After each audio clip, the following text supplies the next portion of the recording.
Hello, it's Thursday now.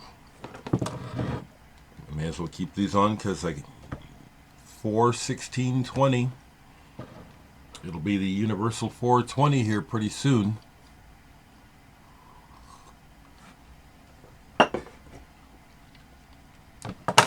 You folks hanging tough? I listen to the news every day and it's just, slowly unfolding. And we're just in for a long ride. Hang tough. That's what I'm doing.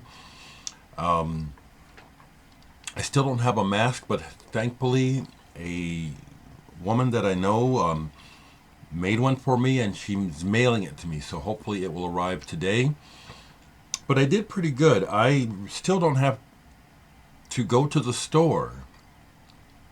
Technically, I really don't need to go to the store for another week, possibly two. I could probably go for a couple of weeks without going to the store. So I will wait to go to the store until I get this mask. It might arrive today, but not needing to. So when I did that order with Laser's Edge, like I usually do, I did more than one. And so the other half of my order came since I showed you what I did. I showed some online yesterday, but what I'm going to do this morning is do something different and shine a light on some people who I think I want to talk about. Some hometown heroes and just some people who I guess I do want to establish. I know who my roots are, okay? I absolutely do. So a person that I want to shine a light on in particular right now is Omaha musician Buddy Miles, drummer, singer, who became famous working with Jimi Hendrix. But he's from Omaha, and the Miles family and the Higgins family, my family, were close. I grew up with the Mileses, and Buddy, I was around Buddy as a kid. Okay, he's older than me. He was kind of scary to me, actually, but I was around him. His cousin, John Pennington, was one of my best friends in grade school. So there's just a long story and a long history. But I want to start by showing the Electric Flags album. The Electric Flag came out in 1968. Horn-based rock band with Mike Bloomfield on guitar. Okay. These guys, there was a lot of buzz about these guys. Harvey Brooks was on bass. Harvey Brooks played on Bitches Brew, Miles Davis's album. Note that they have Buddy Miles' face on the cover. Buddy actually was an extremely large talent beyond being a drummer. Now, he was the talk of the town when I was a kid. I want to kind of get this across. It wasn't until years later that I understood, for example, when the hit record Sally Go Round the Roses came out by the Janettes. That was maybe 65, maybe. There was a buzz about it in Omaha, and my dad bought a copy of the single. My dad bought some rock music, but he was mainly jazz. But I remember that they talked about this record, but I was a kid, so I didn't quite pick up on it. But it was the fact that Buddy Miles was the drummer on the record, and apparently this was one of the first national recordings that he appeared on. Buddy also toured with Wilson Pickett in the early days. What I'm trying to get across here is that Buddy Miles really was a black pioneer in the world of rock music, in opening doors and accessing opportunities that really were not made obviously welcome to a lot of black musicians. Buddy went for it. Now, here's partially what I mean. I think that was bold, that with all the white people in the band, that they chose to put Buddy's face on the cover. That's a statement, that this is an important person in this band that you should know about. And it's true. Buddy's drumming was fiercely powerful, as well as his singing. He can sing his ass off. Then they put out A Long Time Comin', the next album, which they almost had a minor hit with off of this, a song called Groovin' Is Easy. But once again, I want to shine it. This band also included several people from Omaha, and I knew them all. But I also want to point out, again, notice how Buddy is front and center in the picture. Now, this guy here is Herbie Rich. He's from Omaha. He's another one of the guys behind the scenes that made things happen but didn't really get full recognition. And this cat here is still here, Stemsy Hunter. I know him. He's from Omaha. He's back in Omaha. Known him since he was a kid because he used to study saxophone with my dad. So he would come around for lessons, and so I got to be friendly with Stemsy. I think it's important, to share that I'm aware of the double standard that never goes away in this world regarding race and color. Buddy Miles did become a household name to a degree, and yet his blackness kept him from being on the same level as Eric Clapton, maybe, as he should be. That's just my perspective. Okay. The thing I want to say about Buddy is that he really did go for it. I think that Buddy recognized that he had the right to be seen just like any white rock and roller. This was his first solo album, Expressway to Your Skull, produced by Jimi Hendrix. Now, I remember when this came out, my friend John Pennington is Buddy's cousin. They all look the same. The Miles and the Penningtons, there's this look. Buddy's got the Miles look. So they got a promo copy of this months before it was released. And I still remember seeing this album for the first time. I was shocked.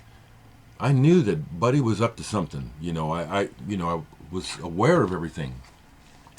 And I loved this album. You know what's funny? And I hope Buddy's family doesn't mind me telling this on camera. But the Penningtons were embarrassed by this album. It wasn't black enough for them.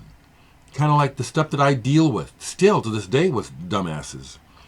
I loved it. I would beg them to play it for me when I'd come over. And it got to a point where they wouldn't play it because they didn't like it. And then they would begrudgingly play it for me and I still couldn't afford it when it came out. This is a really good album, but this is a bold statement from a black man. He's demanding his seat at the rock and roll table with this album, and he deserved it. He deserved it. I'm aware of these double standards that continue to this day. I just recognize, unlike some people, that I'm a citizen of the world. All you see is my dark skin, but I'm African American, I'm Choctaw. I found out from my family I'm Choctaw Indian, and I'm Irish. Blood, okay? So I'm a universal citizen.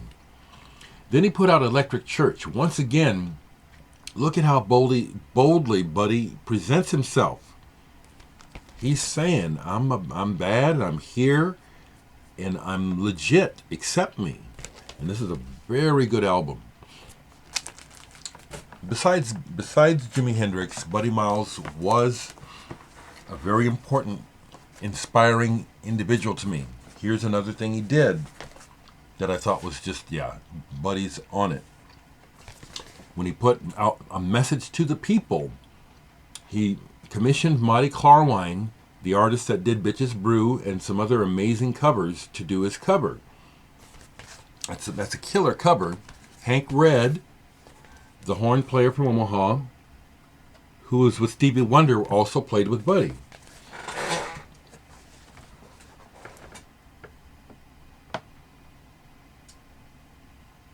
Buddy is telling the world, see?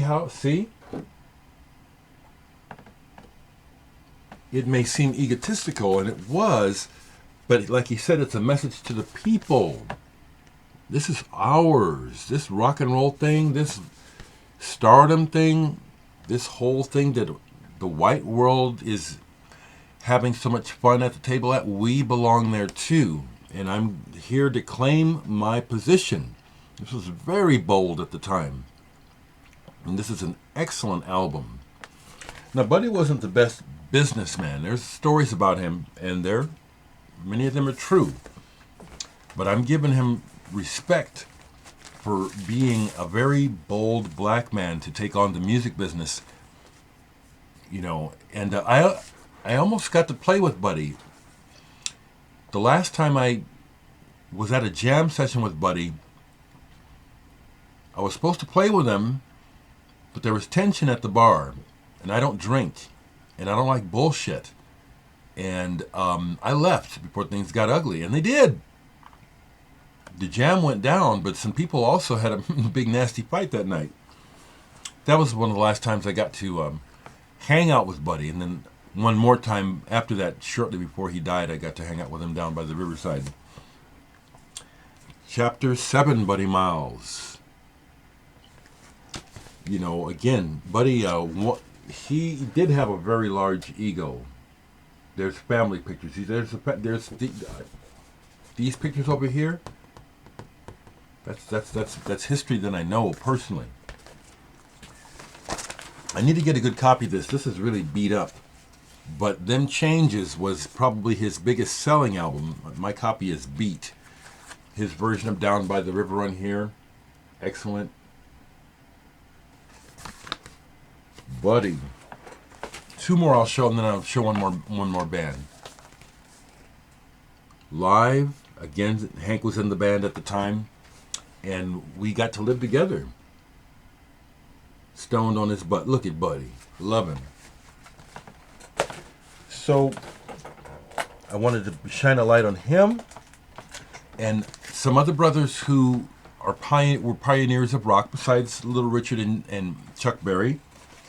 One of the first true psychedelic breakthrough songs in the world was by a black band. Did you know that? The Chambers Brothers, The Time Has Come Today, with the one white guy on drums.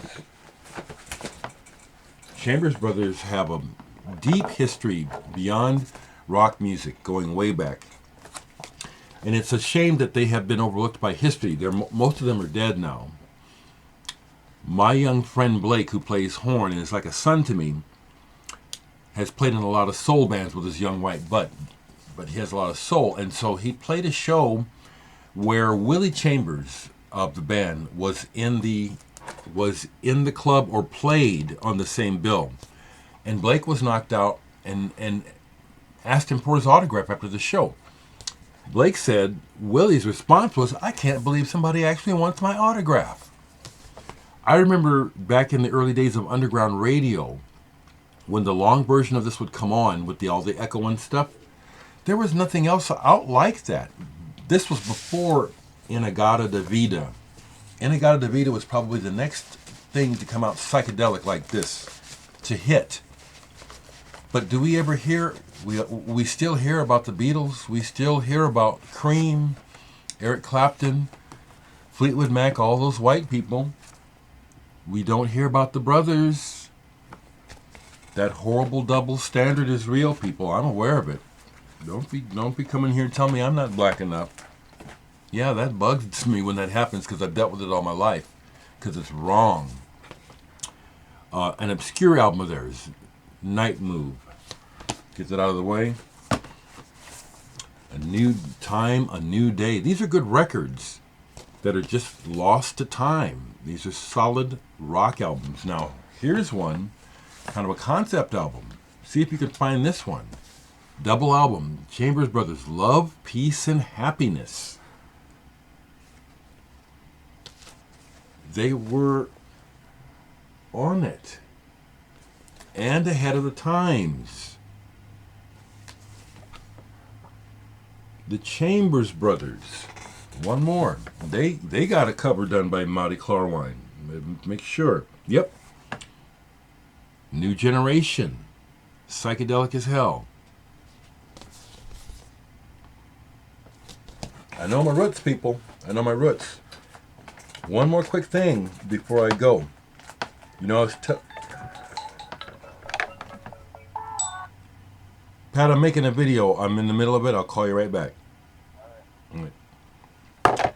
So, just one more I'll show this one record because I got some more records, and this is one of them. I used to have this Ex Magma. Came out in 1974. German band. Fred Bracewell, the drummer with Wolfgang Downer. This was his band. I showed this in several groups yesterday, and it started out that people were making fun of the pants. They're standing on stilts. But I picked up the subtle racial thing in some of the prog groups where they were making fun of the pants. And then the name of the band, Ex Magma, they don't know their history. They're making fun. That has nothing to do with magma. Those pants are whack. It's subtle. I may be making assumptions here, but I've dealt with this enough to know the subtle dig that some of these other collectors are trying to do, trying to, make fun of me as though don't know what I'm talking about, I posted this in a krautrock group that I belong to. And this definitely was part of, it wasn't krautrock, but it was in that vein. And it's like, there's a couple snarky comments. I left non-snarky, educated responses this morning. But I deal with this. I'm not imagining it. Not imagining it. Anyway, 16 minutes in, 17 minutes. People stay strong. Share with me your thoughts if you care to. Thank you for accepting me, because I'm not going to stop ranting. Why would I?